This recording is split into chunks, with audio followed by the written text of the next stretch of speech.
కూటమి ప్రభుత్వం మెడికల్ కాలేజీల ప్రైవేటీకరణకు వ్యతిరేకంగా వైసీపీ ఉద్యమ బాట పట్టేందుకు సిద్ధమవుతోంది.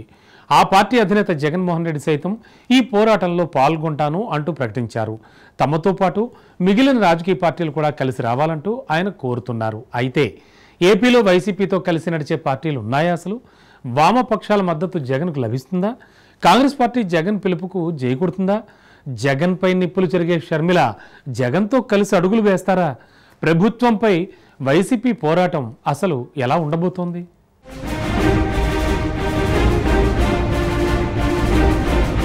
ఏపీలో ప్రైవేటీకరణ రణం. మెడికల్ కాలేజీల కోసం జగన్ పోరు. వైసీపీ ఉద్యమానికి షర్మిల మద్దతు. ఆంధ్రప్రదేశ్లో కాంగ్రెస్, వైఎస్ఆర్ కాంగ్రెస్ అధ్యక్షులు ఉప్పు నిప్పులో ఉన్నారు. ఇద్దరూ అధికార పక్షంపై పోరాటం చేయాలి, కానీ వాళ్ళిద్దరూ ఒకరిని ఒకరు టార్గెట్ చేసుకుంటూ కూటమి ప్రభుత్వానికి మేలు చేసేలా వ్యవహరిస్తున్నారు. అయితే వ్యక్తులుగా భిన్నాభిప్రాయాలు ఉన్న పార్టీలుగా ఒకే వేదికకు వచ్చే అవకాశాలు కనిపిస్తున్నాయి. వాళ్ళిద్దరినీ మెడికల్ కాలేజీల ప్రైవేటీకరణ అంశం కలపనుంది. జగన్ హయాంలో రాష్ట్ర వ్యాప్తంగా 17 ప్రభుత్వ మెడికల్ కాలేజీల నిర్మాణం మొదలుపెట్టారు.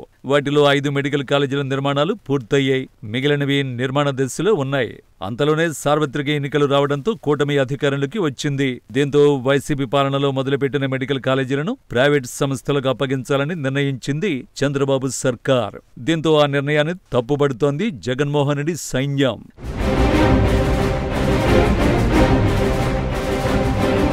మెడికల్ కాలేజీలను ప్రైవేటు పరం చేయడం ద్వారా ప్రభుత్వ పెద్దలు అవినీతికి పాల్పడుతున్నారని జగన్ ఆరోపిస్తున్నారు. అంతేకాకుండా పేదలకు మెరుగైన వైద్యం, విద్యను దూరం చేసే కుట్ర ఉందని ఆవేదన వ్యక్తం చేస్తున్నారు.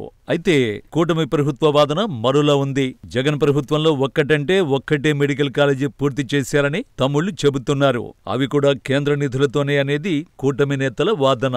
మిగిలిన వాటిని పూర్తి చేయాలంటే 5,000 కోట్లకు పైగానే భారం పడుతుందని లెక్కలేస్తున్నారు.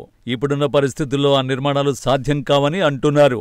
అందుకే పీపీపీ పద్ధతిలో మెడికల్ కాలేజీల నిర్మాణానికి ముందుకు వెళుతున్నామని చెబుతున్నారు.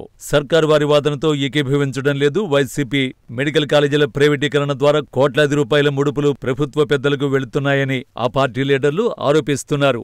మెడికల్ కాలేజీల ప్రైవేటీకరణకు వ్యతిరేకంగా ఉద్యమం చేపట్టాలని నిర్ణయం తీసుకున్నారు జగన్. తమ పోరాటానికి మద్దతు తెలిపి కలిసి రావాలంటూ ఆయన పిలుపునిచ్చారు. త్వరలోనే వైసీపీ కార్యాచరణను ప్రకటించనుంది.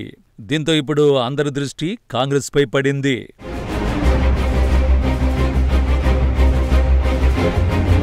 రాష్ట్రంలో జగన్తో పాటు ఉద్యమ బాట పట్టే పార్టీలు ఏమున్నాయి? ఇప్పటికే జాతీయ స్థాయిలో అటు ఎన్డీఏ, ఇటు ఇండియా కూటమిలో అన్ని పార్టీలు భాగస్వాములుగా ఉన్నాయి. టీడీపీ, బీజేపీ, జనసేన కూటమిగా కేంద్ర రాష్ట్రాలు అధికారంలో ఉన్నాయి. అలాగే కాంగ్రెస్, వామపక్షాలు జట్టుగా ఉన్నాయి. దీంతో 2 కూటముల్లో ఎవరి పక్షాన లేని ఏకైక పార్టీ వైసీపీ మాత్రమే.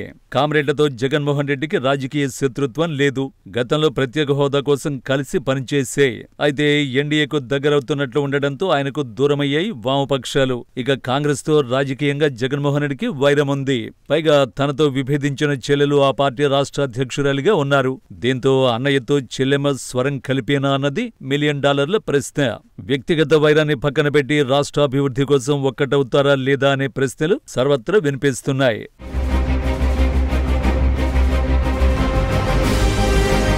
జగన్ చేసే పోరాటానికి షర్మిల మద్దతునిస్తారా అంటే అనుమానమే.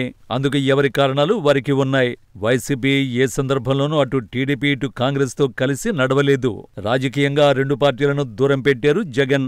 ఉపరాష్ట్రపతి ఎన్నికల్లో ఎన్డీఏకు మద్దతునివ్వడంతో వైసీపీ తీరును షర్మిల తప్పుపట్టారు. వైఎస్ఆర్ బతికున్నంతకాలం బీజేపీకి వ్యతిరేకంగా పనిచేశారని, అలాంటి పార్టీకి జగన్ మద్దతునిచ్చి రాజన్న ఆత్మకు క్షోభ కలిగిస్తున్నారనే విమర్శలు చేశారు. అలాగే ఓటు చోరీ అంశంలోనూ రాహుల్ సేల్పై జగన్ అభ్యంతరం తెలిపారు. చంద్రబాబు, రాహుల్ మధ్య హాట్ లైన్ టాక్స్ నడుస్తాయని హాట్ కామెంట్లు చేశారు.